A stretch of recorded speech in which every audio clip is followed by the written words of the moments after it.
¿Cuánto tiempo crees que necesitas para que el pasado te olvide? ¿Un año? ¿5? ¿Tal vez una década completa?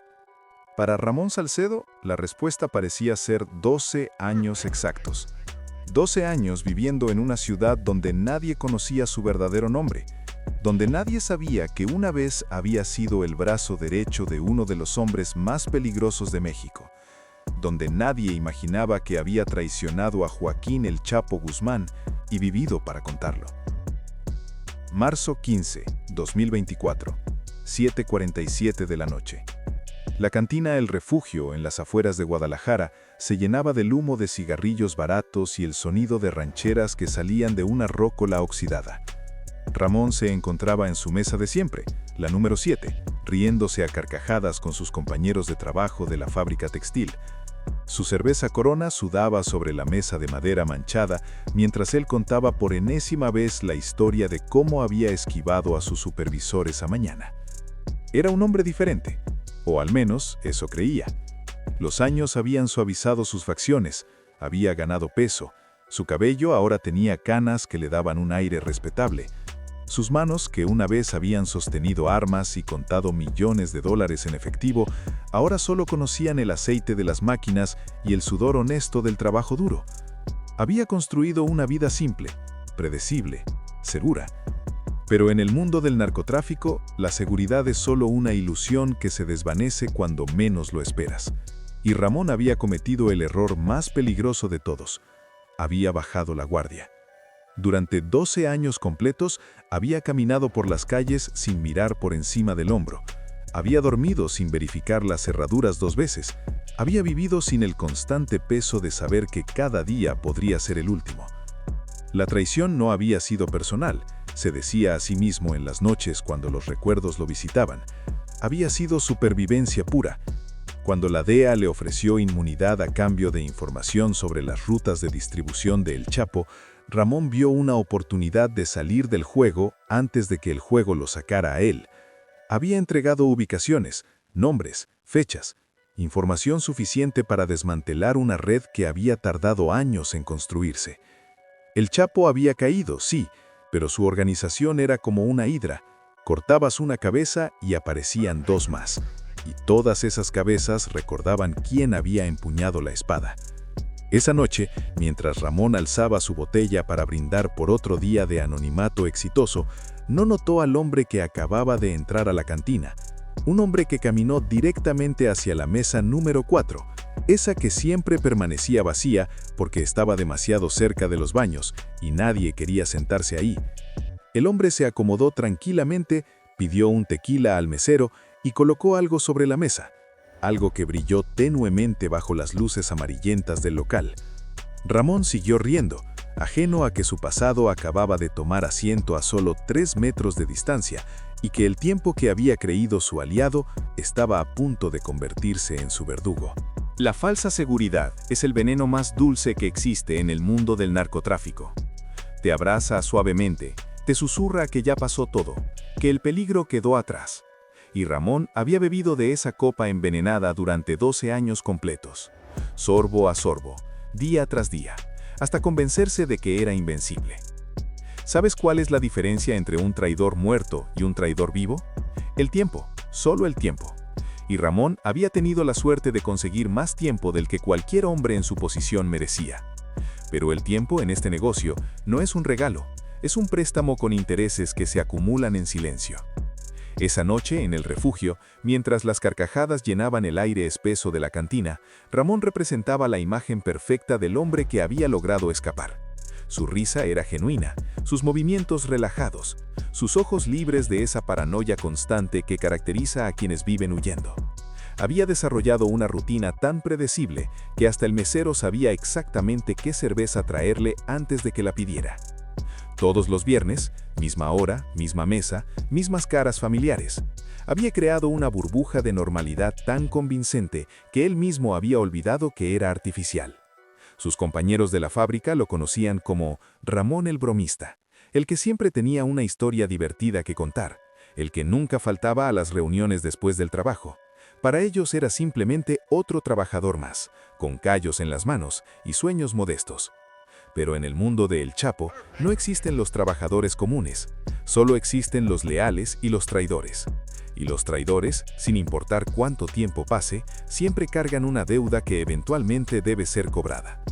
La organización había evolucionado después de la caída del jefe. Nuevos líderes habían tomado el control, nuevas alianzas se habían formado, nuevas rutas se habían establecido.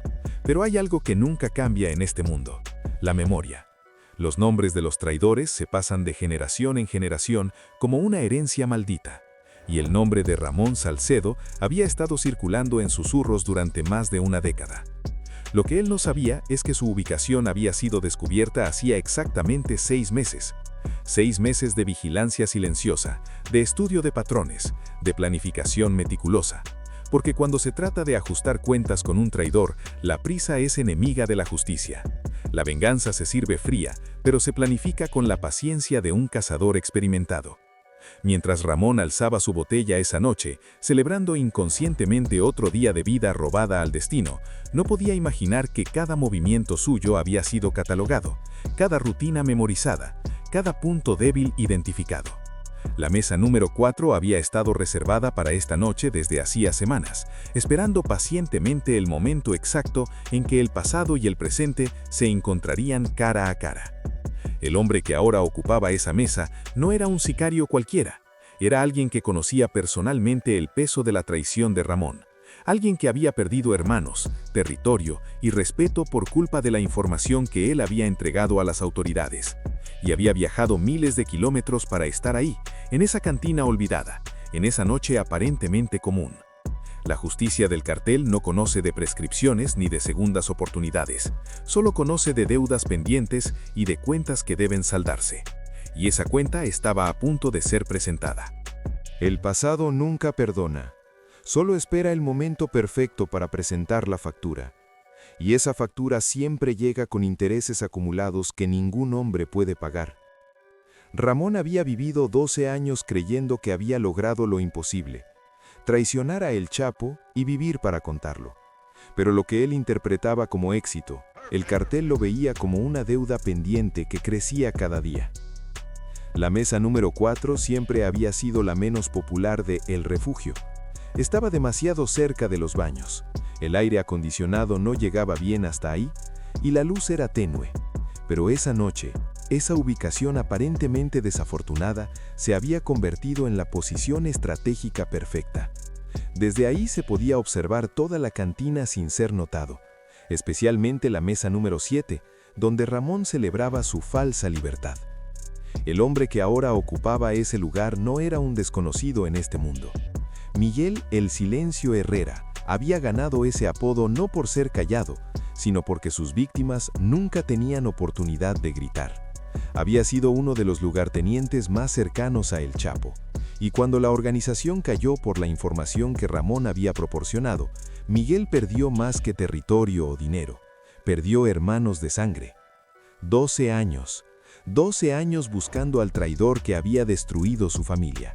12 años siguiendo pistas falsas, sobornando informantes, rastreando cada rumor que llegaba a sus oídos.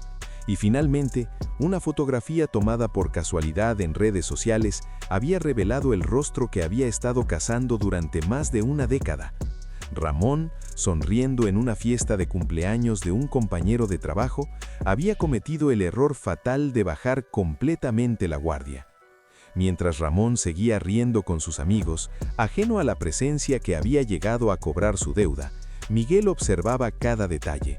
La forma en que el traidor movía las manos al hablar, cómo inclinaba la cabeza al reír, la manera despreocupada en que bebía su cerveza. Era la imagen perfecta de un hombre que creía haber ganado el juego más peligroso del mundo. Pero en el narcotráfico, nadie gana realmente. Solo hay quienes mueren rápido y quienes mueren lento. Y Ramón había tenido la fortuna de morir lento durante 12 años, viviendo una vida que nunca debería haber sido suya.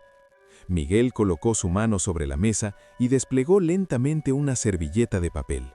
Debajo de ella, el filo de un cuchillo artesanal brillaba tenuemente bajo la luz amarillenta del local. No era un arma moderna ni sofisticada. Era un cuchillo tradicional, del tipo que se usaba en los ranchos de Sinaloa, con mango de madera tallada y una hoja que había sido afilada hasta la perfección. Un cuchillo que contaba historias, que había sido testigo de juramentos de lealtad y de castigos ejemplares. La elección del arma no era casual. En el mundo del cartel, cada detalle tiene significado. Las balas son para los enemigos, las bombas para los rivales, pero los cuchillos son para los traidores. Son personales, íntimos, requieren que el ejecutor mire a los ojos de su víctima mientras la vida se escapa lentamente. Ramón seguía sin notar nada. Su mundo se había reducido a esa mesa, a esas carcajadas, a esa sensación embriagada de seguridad que había cultivado durante más de una década. No sabía que su nombre había sido pronunciado en reuniones clandestinas, que su fotografía había circulado entre los círculos más peligrosos del país, que su ubicación había sido confirmada y reconfirmada múltiples veces. El mesero se acercó a la mesa 4 y Miguel pidió un tequila. Su voz era tranquila, casi amable. No había prisa, no había nerviosismo. Después de 12 años de búsqueda, unos minutos más no importaban. La venganza, cuando se sirve correctamente, requiere de paciencia y precisión. Y Miguel había perfeccionado ambas virtudes durante su larga cacería. La música de la rocola cambió a una balada melancólica, como si el destino mismo estuviera preparando la banda sonora para lo que estaba por venir. Y en ese momento, como si hubiera sentido una presencia extraña, Ramón dejó de reír por un instante y giró ligeramente la cabeza hacia la mesa número 4. Sus ojos se encontraron por primera vez en 12 años, y en ese instante todo el mundo de Ramón se desplomó como un castillo de naipes. No necesitaba recordar el nombre, no necesitaba buscar en su memoria fragmentada. El rostro de Miguel, el silencio, Herrera, estaba grabado a fuego en su mente, junto con todos los otros rostros de los hombres que había traicionado cuando decidió colaborar con la DEA. La cerveza se le resbaló de las manos y se estrelló contra el suelo de concreto. Sus compañeros de trabajo dejaron de reír, confundidos por el cambio súbito en su amigo. Pero Ramón ya no estaba ahí con ellos.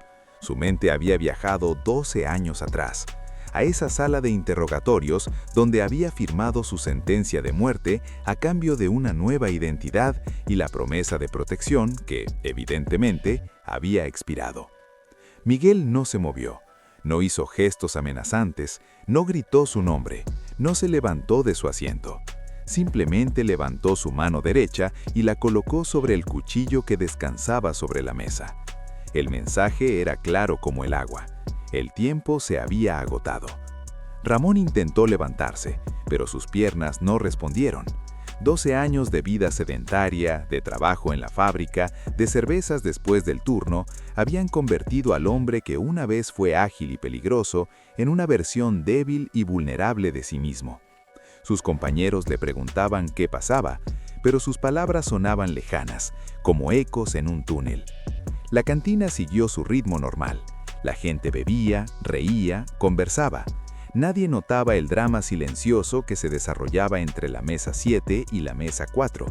Nadie percibía que estaban siendo testigos del momento en que el pasado finalmente alcanzaba al presente, en que la justicia del cartel se materializaba después de más de una década de espera.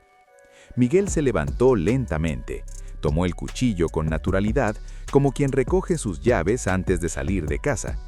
Caminó hacia la mesa de Ramón con pasos medidos, sin prisa, saboreando cada segundo de terror que veía crecer en los ojos del traidor.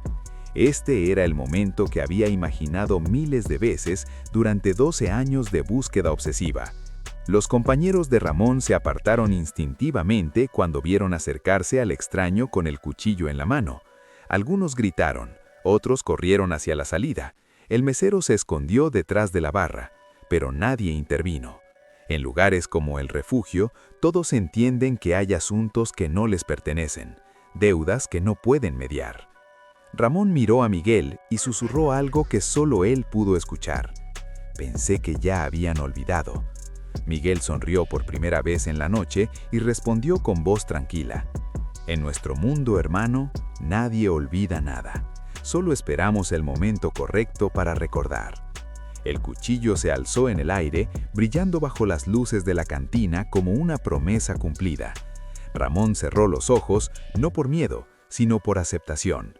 Después de 12 años viviendo una mentira, finalmente había llegado el momento de pagar por su verdad. El tiempo no protege a quienes deben, solo les da la ilusión de que han escapado, mientras la deuda crece en silencio, acumulando intereses que tarde o temprano deben ser cobrados.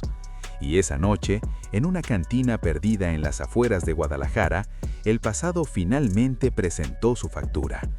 Algunos errores no se perdonan, algunos nombres no se olvidan, y algunas deudas se cobran sin importar cuánto tiempo pase. La mesa número 4 volvió a quedar vacía, pero esta vez la deuda había sido saldada.